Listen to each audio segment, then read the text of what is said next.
Today we will take a closer look at different marking tools you can use in sewing or other techniques like embroidery or patchwork. So here we have pencils and colored pencils. Then we have erasable pens and different types of chalk and an alternative to chalk, and then sewing yarn and a needle that can be used also. So let's start with the pencils. And colored pencils are the most basic thing you can use, and most of us have them at home. They have a few pros, like the fact that you can sharpen them and get a very neat, sharp line. So you can easily draw something very precise on your fabric.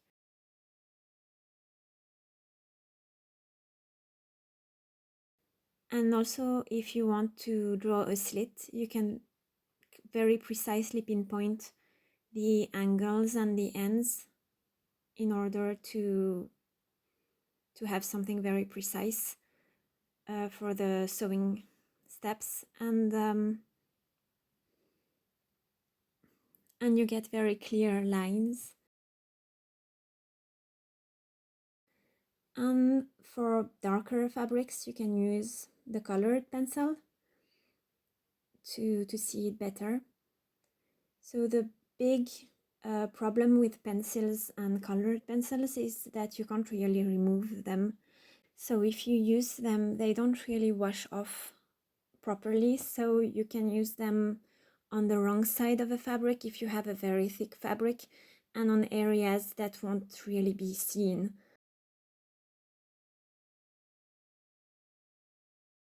And on very thin and light fabrics, you will see the lines through the fabric, so you can't really use them on those. And also for some very fragile types of fabrics, it can also pull on the yarns of the fabric and damage it. So for example, here we have a fabric that's a bit more fragile, so when I pinpoint on the wrong side, you can see that you'll notice it on the right side too of the fabric. You'll notice a tiny mark. So in those cases, you can't really use pencils or colored pencils. Then let's see the erasable options. So we have, this is a normal pen that you can erase, that's usually used for writing on paper. And here's one that's made for fabrics. So the first one disappears when you apply heat, and the second disappears when you apply water. So these are can be very useful if you do embroidery, for example, and you need a marking on the right side of the fabric and you know you will have to remove it later on. Then you can use these. And you can see that the lines are very precise and clear. They don't damage the fabric.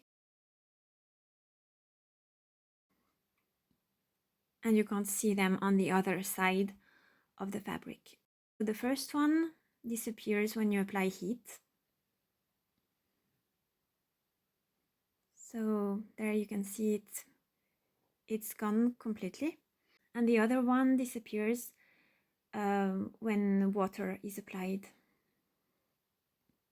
So if you choose to use one of these, it's very important to try them first on the fabrics before you start working, just to check that they really can be removed and that they don't leave traces on the fabric.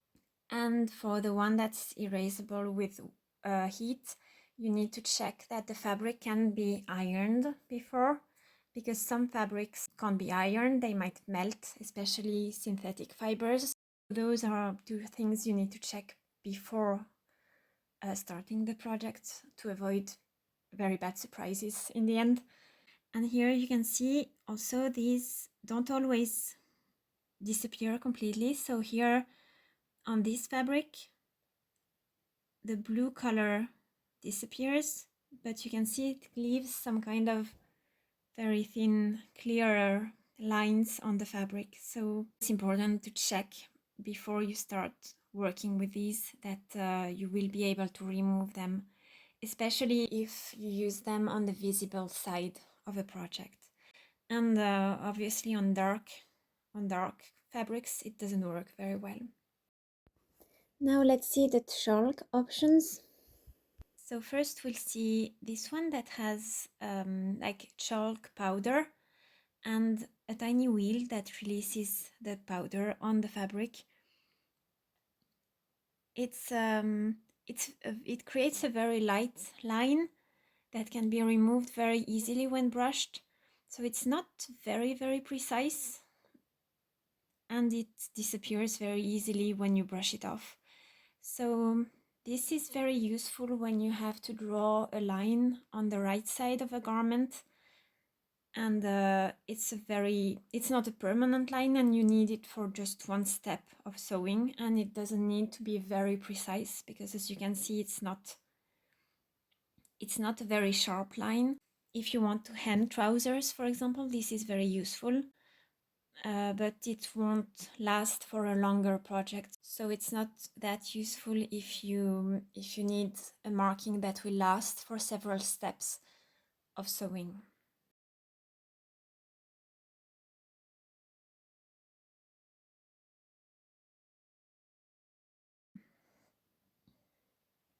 Now let's see tailor's chalk. This is a chalk that is very useful, very often used, and you can sharpen the edge. If the edge is not sharp enough, you can easily sharpen it with scissors to get something that's very sharp and to get a very neat result on fabric. Just be careful with those chalks. If you drop them, they will break into a lot of tiny pieces, so don't drop them.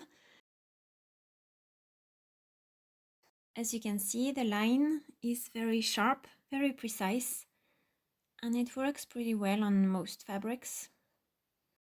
The lines made with a tailor's chalk do brush off and usually wash off also when you wash the garment, but they don't disappear as easily as the powder chalk, so it's a good marking if you have like something with several steps where you need the marking to last a bit longer than just the one step, but they usually disappear over time or when you wash the finished project.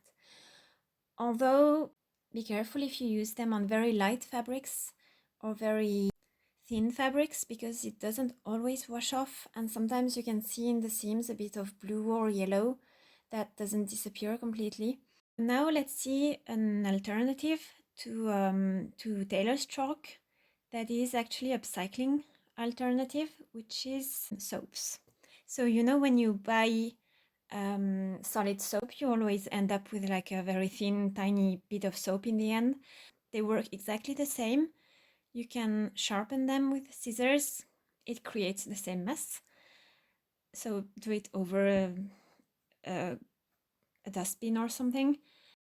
Otherwise, they work exactly the same. You get like a very sharp edge and you get a very precise line on your fabric, and it doesn't brush off completely, so it lasts also for long enough to sew the garment without losing your markings.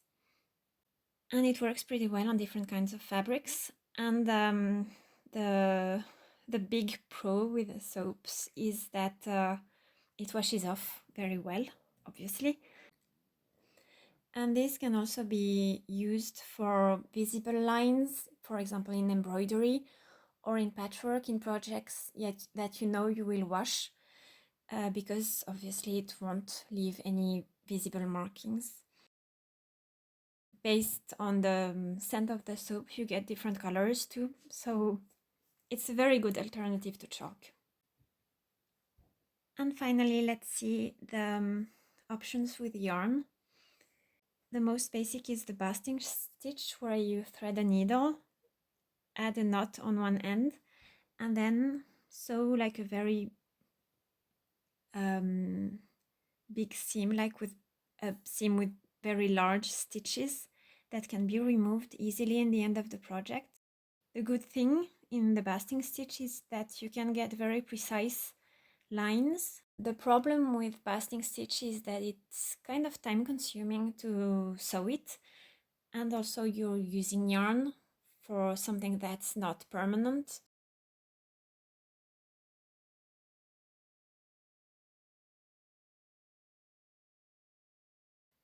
So you can see you can create straight lines, angles and curves that stay very precise. And to remove it, you just cut off the knot and pull on the yarn. And usually it comes off very easily if it's not caught in another seam, and it doesn't leave traces on the fabric.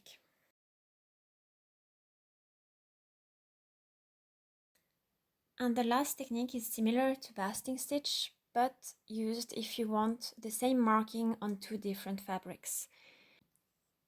In this case, we will place the two fabrics on top of each other, and we will start like a basting stitch, so thread a needle, make a knot on one end, then start doing a seam with very large stitches.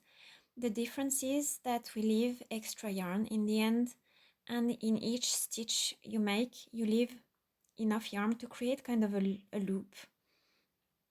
So don't pull it tight, and leave a few centimeters or a few inches or half an inch or something. And once you have your seam with a loop in each stitch, we will separate the two fabrics and pull on the fabrics so that the extra yarn is in between the fabrics. So it's it tightens the seam on each side. And then we cut the yarn in the middle. It works better if your scissors are actually sharp, because the aim is to cut the yarn without pulling on it, so that the bits of yarn stay on each side of the fabric. So yeah, sharp scissors are kind of a must for this.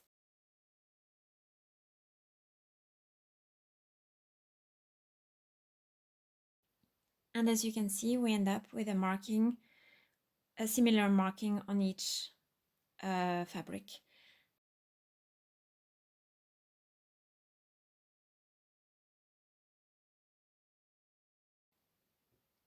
And the tiny bits of yarns can be removed pretty easily. So the good thing about this technique is that you can get exactly the same lines on two fabrics. The problem is that the tiny bits of yarn can fall off pretty easily, and also, as the basting stitch, they can get caught in the seams and then they become very hard to remove. So here you have a few options for marking in sewing and different textile techniques like embroidery, sashiko, or patchwork. Thanks for watching, and if you have any questions, feel free to leave them in the comment section.